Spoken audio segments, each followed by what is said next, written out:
গোপন সংবাদের ভিত্তিতে আমরা জানতে পারি যে সন্ধানী সুপার মার্কেটে একটা অস্ত্র, ওখানে অবৈধ অস্ত্র কেনাবেচা হবে, এরকম একটা তথ্য ভিত্তিতে আমরা আসি। পরবর্তীতে গোয়েন্দা তথ্যের ভিত্তিতে আমরা তার এখানে এসে তার দেখানো মতে এবং তার দোকান থেকে একটা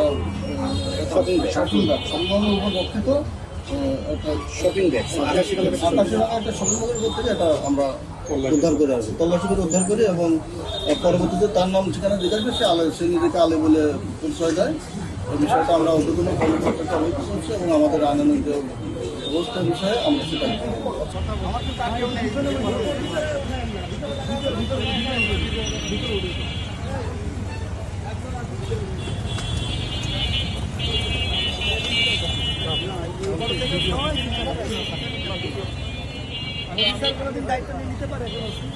আমি ভরসা রাখি হিরন স্মার্ট ওয়াটার পিউরিফায়ারে।